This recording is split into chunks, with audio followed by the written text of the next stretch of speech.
கர்த்தருக்கு ஸ்தோத்திரம். விழுப்புரம் புதிய பந்தகோஸ்து சபை வழங்குகிறதானே தேவ சமாதான நேரம் என்ற நிகழ்ச்சியில் உங்கள் மத்தியில் கர்த்தர் என்னை கொண்டு வந்ததுக்காக நான் கர்த்தருக்கு நன்றி சொல்கிறேன். இந்த நாளின் செய்தியின் தலைப்பு, உன் தகப்பனையும் உன் தாயையும் கனம் பண்ணு. எபேசியருக்கு 6ஆம் அதிகாரம் 3ஆம் வசனம். எனக்கு அன்பானவர்களே, இந்த நாட்களில் பிள்ளைகள் பெற்றோர்களை கனம் பண்ணுகிறது, மதிக்கிறது, அவர்களை பராமரிக்கிறது, நடத்துகிறது, தேவைகளை சந்திக்கிறது, கீழ்ப்படுகிறது மிகவும் அரிதான ஒரு காரியமாக போயிடுச்சு. பிள்ளைகளை இன்றைக்கி பெற்றோர்களை சரியான விதத்தில் மதிக்கிறது இல்லை. முதல் காரியம், பெற்றோர்லாம் அவங்க வயசானவங்க தான் இருப்பாங்க. ஒரு பையனுக்கு 20 வயசு ஆகுதுன்னா அப்பாவுக்கு அப்படியே 40-45 வயசாகும். இந்த அப்பா எது சொன்னாலும் பையன் சொல்கிற காரியம், உனக்கு வயசாகிடுச்சு, உனக்கு ஒன்றும் தெரியாது, நீ அமைதியாக இருப்பா. 45 வயசானா வயசு அது ஆகும் தானே. உனக்கு 25 வயசாகும் போது அப்பாவுக்கு எத்தனை வயசாகும்? 50 வயசாகுது ஆகல. அதனால் பிள்ளைகள் அப்படி தான் பெற்றோர்களை சொல்லுகிறார்கள்.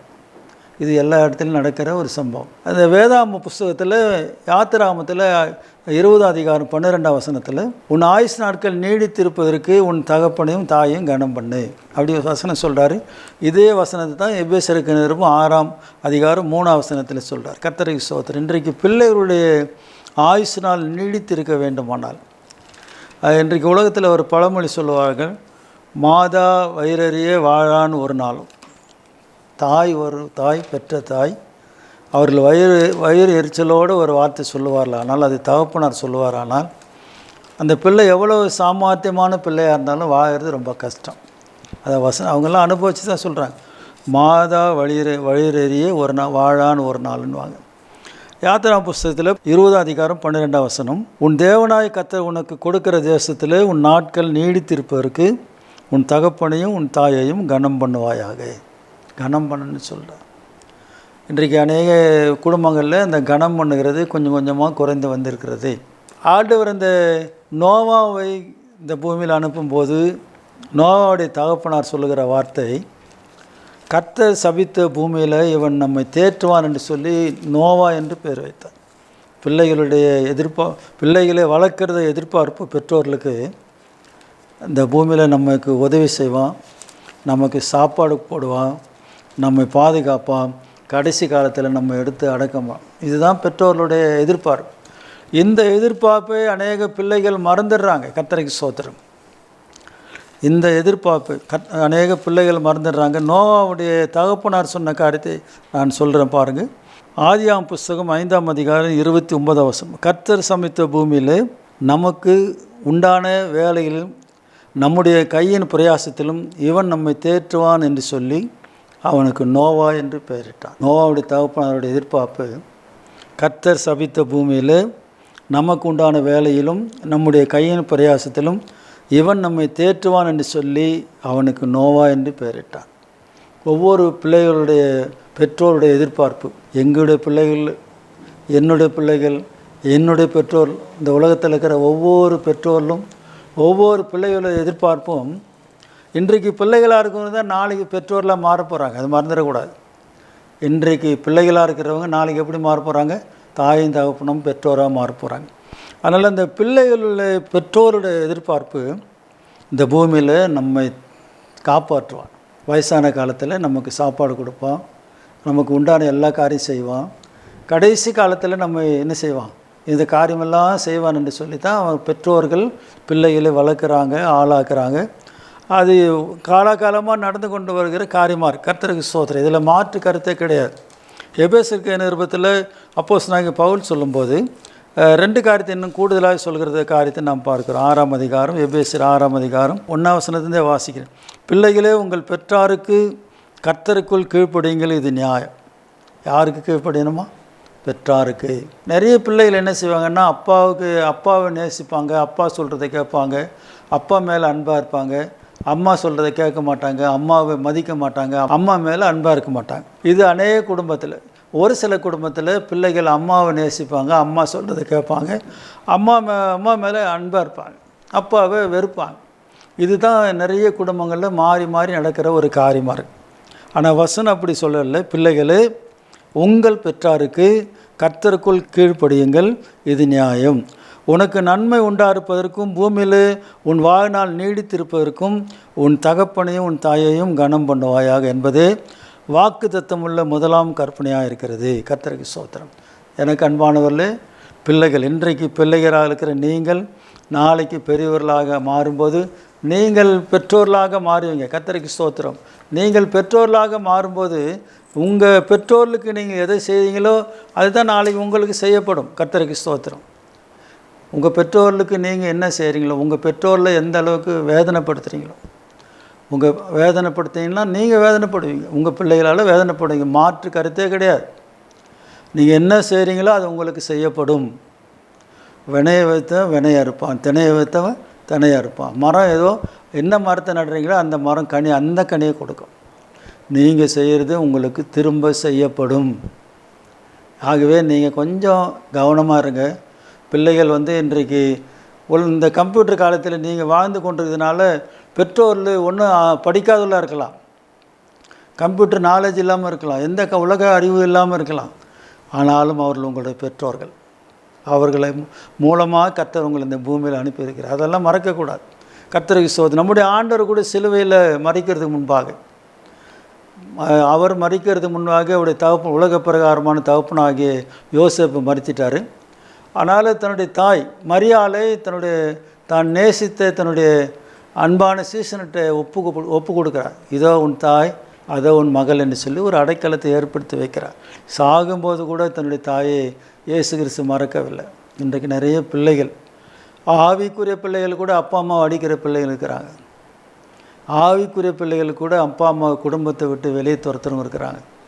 ஆவிக்குரிய பிள்ளைகள் கூட அவங்க கேட்குற காரியம் என்னென்னா, நீங்கள் எங்களை ஏன் பெற்றீங்க, எங்களுக்கு என்ன செஞ்சு வச்சுக்கிறீங்க, எங்களுக்கு வீடு கட்டி வச்சுருக்கீங்களா, எங்களுக்கு சொத்து சேர்த்து வச்சுக்கிறீங்களா, இந்த கேள்வியெல்லாம் கேட்பாங்க. கர்த்தருக்கு ஸ்தோத்திரம். அவங்களால முடிஞ்சால் அவங்களுக்கு செஞ்சுருப்பாங்க. அவங்களால முடியாதனால ஒன்றும் செய்ய முடியல. இந்த காலத்தில் ஒரு பிள்ளைகளை வளர்க்குறது ரொம்ப கஷ்டமான ஒரு காலம். இப்போ அவங்கள படிக்க அனுப்புறது, புஸ்தகங்கள் வாங்கி கொடுக்குறது, ட்ரெஸ் எல்லாம் வாங்கி கொடுக்குறது, அவங்களுக்கு செலவு பண்ணுறது ஒரு ஏழை பெற்றோரில் செய்ய முடியாத ஒரு காரியமாக இருக்கும்.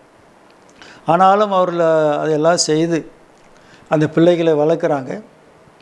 அந்த பிள்ளைகளை வளர்க்குறதுக்கு காரணம், இவங்க கெட்டு போகக்கூடாது, இவர்கள் அனாதையாக போகக்கூடாது, இவர்கள் எங்கேயும் போய் கஷ்டப்படக்கூடாது. தாய் தகப்பனுடைய நோக்கம் எண்ணமெல்லாம் என்ன தெரியுமா? என் பிள்ளைங்க எங்கேயும் போய் கஷ்டப்படக்கூடாது, என் பிள்ளைங்களை பார்த்து மற்றவங்க என்னன்னு சொல்லக்கூடாது, கேவலமாக பேசக்கூடாது. இதெல்லாம் அப்பா அம்மா நினைக்கிறாங்க. ஆனால் இந்த பிள்ளைங்க என்ன நினைக்கிறாங்கன்னா, அந்த பெற்றோரில் கவனக்குறைவாக, மரியாதை இல்லாமல், தரக்குறைவாக நடத்துகிறாங்க. கர்த்தருக்கு ஸ்தோத்திரம். ஆனால் நல்லா கவனிங்க, நீங்கள் என்ன செய்கிறீங்களோ அது உங்களுக்கு செய்யப்படும். கர்த்தருக்கு ஸ்தோத்திரம். அந்த மரம் அதன் கனியினால் அறியப்படும்னு சொல்லுது. நீங்கள் இன்றைக்கு அநேக விசுவாச குடும்பத்திலையும் சரி, ரட்சிக்கப்பட்ட குடும்பத்திலையும் சரி, ஊழியக்கார குடும்பத்திலையும் சரி, பிள்ளைகளால் பெற்றோர்களுக்கு நிறைய கவலை உண்டாது. கர்த்தருக்கு ஸ்தோத்திரம். அதனால் அப்படிப்பட்ட கவலைகள் இல்லாத அந்த பிள்ளைகள் பெற்றோரில் தேற்றுகிறவர்களாக இருக்கணும். ஐயோ, நோவாவுடைய தகப்பனார் நினைத்த காரியம் என்ன, இவன் நம்மை தேற்றுவான் என்று சொல்லித்தான் அவனுக்கு நோவான்னு பேர் வச்சான். அதனால் உங்களை குறித்து ஆண்டவர் ஒரு சித்தம் வைத்திருக்கிறார். உங்கள் அப்பா அம்மா உங்களை குறித்து ஒரு நோக்கம் வச்சுருக்கிறாங்க. அவங்க கஷ்டப்பட்டாலும் நீங்கள் நல்லா இருக்குன்னு நினைக்கிறாங்க. எந்த தாய் தகப்பனும் பிள்ளைகள் கஷ்டப்படுத்து பார்க்க மாட்டாங்க. என் பிள்ளை அழிஞ்சு போகணும்னு எந்த தாயும் தகப்பனும் விரும்ப மாட்டாங்க. ஆனால் அதே பிள்ளைகள் என்ன செய்கிறாங்கன்னா, அப்பா அம்மா கொஞ்சம் வயசான பிறகு, கல்யாணம் கட்டின பிறகு என்ன செய்கிறாங்கன்னா, முதியோர் இல்லத்தில் சேர்க்கறதுக்கு போகிறாங்க, அனாதை ஆசிரமத்தில் சேர்க்கறதுக்கு போகிறாங்க. இந்த பிள்ளைகளெல்லாம் தன்னுடைய தாயும் தகப்பனையும் கவனிச்சிட்டா இந்த நாட்டில் முதியோர் இல்லத்துக்கு வேலை இல்லை, அனாதை இல்லத்துக்கும் வேலை இல்லை. நல்லா கவனிங்க. நீங்கள் எந்த முதியோர் இல்லத்தில் உங்கள் தாயும் தகப்பனையும் கொண்டு போய் சேர்க்குறீங்களோ அதே முதியோர் இல்லத்துக்கு நாளைக்கு உங்கள் பையன் உங்களை கொண்டு போய் சேர்க்க போகிறான். அதனால் இது மாறாது. நீங்கள் உங்களுடைய தாய் தகப்பனை கனம் பண்ணுவீர்களானால் உங்களுடைய பிள்ளைகள் உங்களை கனம் பண்ணுவார்கள். கர்த்தருக்கு ஸ்தோத்திரம். அதனால் ஆண்டவருடைய பிள்ளைகள், விசுவாசிகள் தாய் தகப்பனை கனம் பண்ணுறதுல வித்தியாசம் காட்டக்கூடாது. ஒருத்தரை நேசித்து ஒருத்தரை பகைக்கிறது, ஒருத்தர் கனம் பண்ணுறது, ஒருத்தர் கனவீனம் பண்ணுறது, ஒருத்தர் சொல்கிறத கேட்கறது, ஒருத்தர் சொல்கிறது கேட்காமல் இருக்கிறது, இதெல்லாம் தவறான காரியம். இது ஆவிக்குரிய பிள்ளைகள் மத்தியில் இருக்குது, உலக பிரகாரமான பிள்ளைகள் மத்தியில். ஆகவே எனக்கு அன்பானவர்களே, அந்த பவுல் அந்த எபேசியருக்கு நிருபத்தில் சொல்கிறார், ரொம்ப அருமையாக சொல்கிறார். உனக்கு நன்மை உண்டாயிருப்பதற்கும் பூமியிலே உன் வாழ்நாள் நீடித்திருப்பார். உனக்கு நல்லா இருக்கணுமா, நீ உன் வாழ்நாள் நீடித்திருக்கணுமா, வேறு ஒன்றும் செய்யாத. உன் அப்பா அம்மாக்கெல்லாம் கோயிலெல்லாம் கட்ட வேணாம்.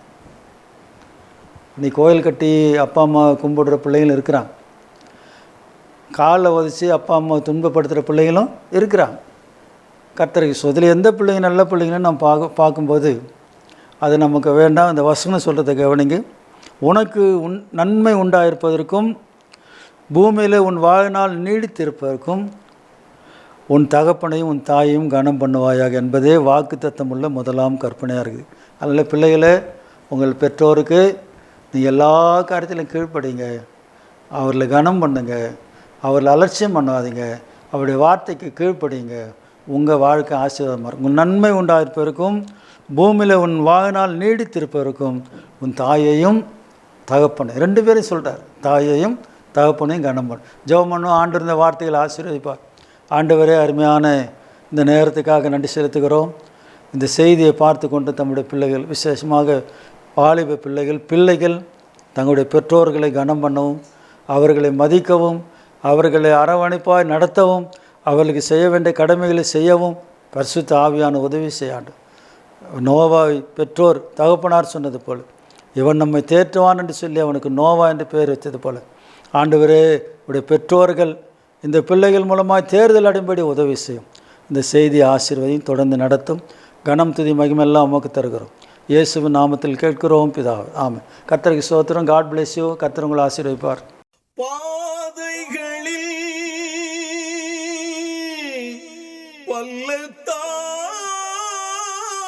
பள்ளத்தாக்குகளில்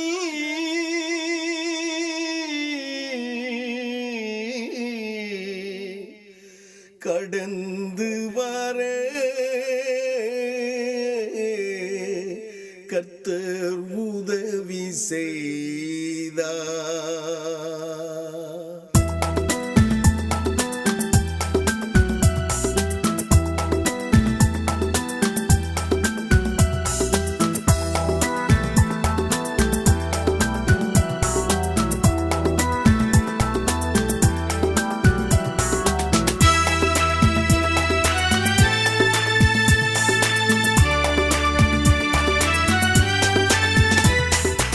பாதைகளில் பள்ளத்தாக்குகளில் கடந்து வர கர்த்தர் உதவி செய்தார். பாதைகளில் பள்ளத்தாக்குகளில் கடந்து வர கர்த்தர் உதவி செய்தார். அவர் சமூகம் நம் முன் சென்றதால் சேதம் இன்றி காத்து கொண்டார். அவர் சமூகம் நம் முன் சென்றதால் சேதம் இன்றி காத்து கொண்டார். சேதம் இன்றி காத்து கொண்டார். சேதம் இன்றி காத்து கொண்டார். பாதைகளில் பள்ளத்தாக்குகளில் கடந்து வர கர்த்தர் உதவி செய்தார்.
ஏசன்னை நடத்தி வந்தார்.